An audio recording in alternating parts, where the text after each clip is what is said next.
Quel est le meilleur petit déjeuner à prendre le matin pour rester en forme et en santé tout le long de la journée et au long de la vie? Je suis Rita de la chaîne Ayurnatur et aujourd'hui je vais vous expliquer quelle est l'approche de la naturopathie et de l'Ayurveda à ce sujet. C'est parti!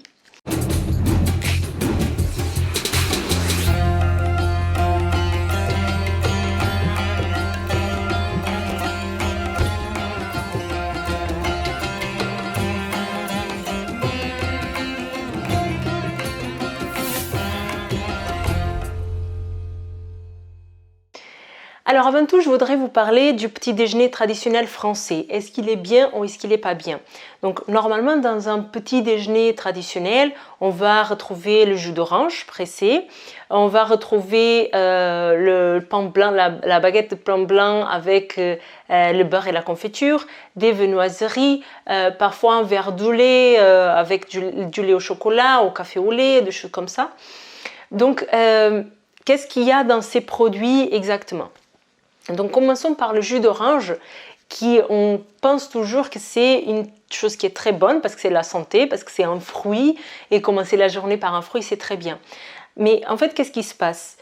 Ce qui se passe c'est que une fois qu'on prend l'orange et qu'on enlève le jus, on enlève toutes les fibres et on jette les fibres, on prend que le jus, ce jus là ça va être du sucre qui est quand même c'est du fructose, c'est du sucre naturel, mais c'est quand même du sucre.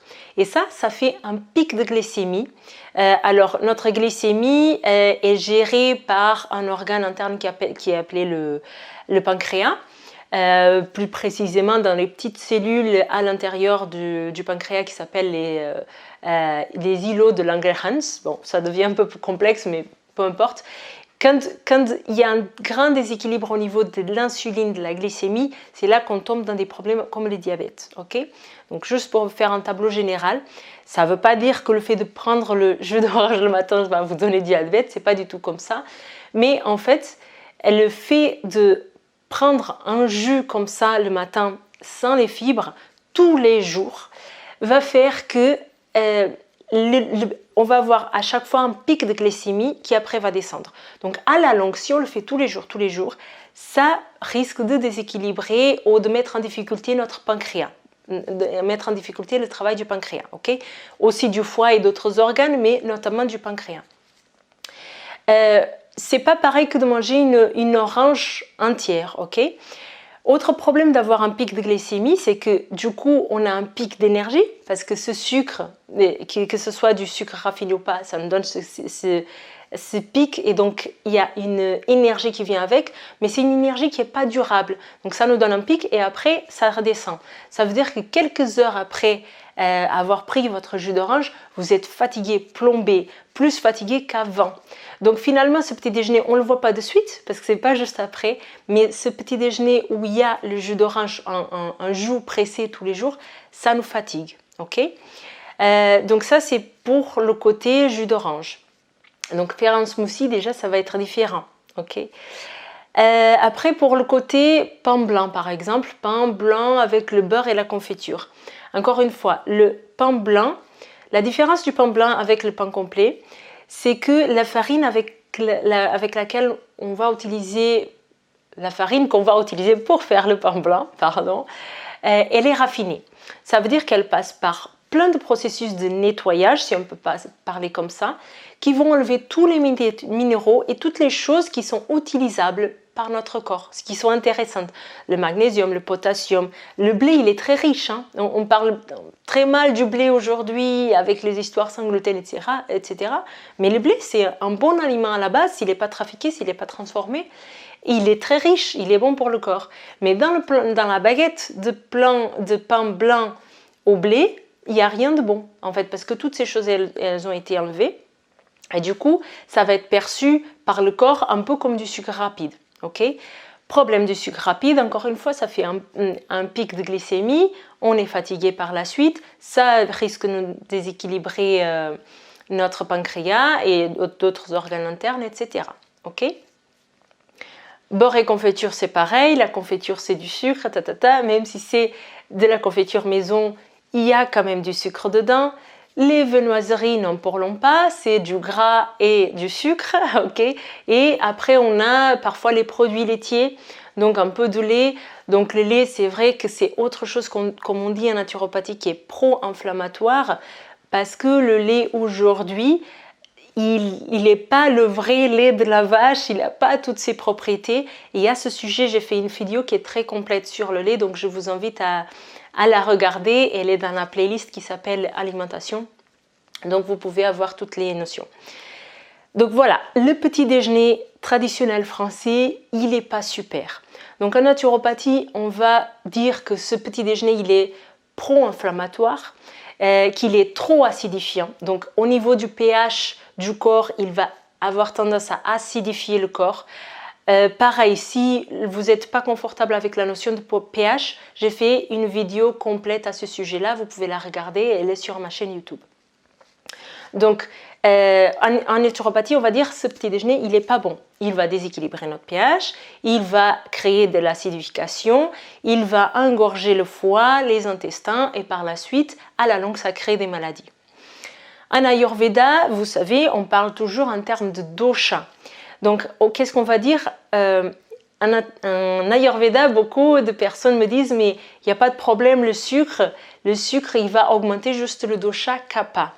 Parce que si vous me suivez depuis un moment, vous savez que kapha, il est gravement augmenté avec le saveur doux. En Ayurveda, on a 6 saveurs. Et selon les saveurs qu'on va avoir prédominantes dans une assiette, elles vont du coup avoir tendance à augmenter ou à diminuer un ou l'autre dosha. Okay. Maintenant, il y a une chose à comprendre, c'est que le sucre rapide, le sucre raffiné, n'est pas le goût doux. Okay. Il y a une grande confusion là-dessus. Le sucre rapide, il n'est pas recommandé pour personne selon l'Ayurveda. Okay. C'est une chose qui est trop raffinée, le corps n'est pas préparé à le prendre et qui va créer des équilibres sur les 3 doshas. Quoi que ce soit notre constitution, le sucre rapide, il n'est pas bon. Donc forcément, ce petit déjeuner typique français, il ne sera pas bon pour aucune personne, même selon l'Ayurveda. Okay. Maintenant, quelle est la différence en Ayurveda par rapport à la naturopathie? C'est qu'on va spécifier. On va dire que ce petit déjeuner spécifique traditionnel français, il va créer des problèmes très rapidement pour le dosha pitta. Parce que pitta, le siège de pitta, c'est l'intestin grêle, mais il est très lié au foie, donc c'est le feu. Le dosha pitta, il est dominé par le feu et l'eau, et du coup, c'est celui qui brûle, c'est celui qui s'enflamme très rapidement. Donc, en prenant un petit peu, comme dit la naturopathie, que ce petit déjeuner, il va être pro-inflammatoire, forcément, l'inflammation, on va la voir de suite, très rapidement, chez la personne qui est de constitution pitta. Okay. Après, ça ne sera pas bon non plus, en deuxième lieu, pour la personne qui est de type kapha ou qui a des déséquilibres kapha. Donc, c'est la personne qui est dominée par la terre et l'eau, qui a plus tendance à la stagnation, à la lenteur. Le métabolisme, il est très lent. Donc, le fait de donner une bombe comme ça au petit déjeuner à une personne qui a une digestion, qui a un transit qui est déjà lent, ça ne va pas l'aider du tout. En plus, le kapha, c'est celui qui a tendance à stocker les choses, stocker les aliments, à créer du surplus, à tomber un petit peu dans le surpoids. Du coup, ce petit déjeuner, il ne va pas être très bon pour lui. En dernier lieu, ça ne va pas être bon pour Vata, parce que le sucre, il va avoir un impact direct, il passe très rapidement dans le courant sanguin et il va avoir un lien très direct avec le système nerveux.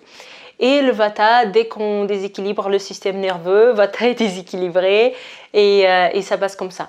Mais c'est vrai que le Vata, à partir du moment qu'on met quelque chose dans la bouche, à partir du moment qu'il y a un aliment qui arrive dans l'estomac, Vata, il s'apaise à ce moment-là.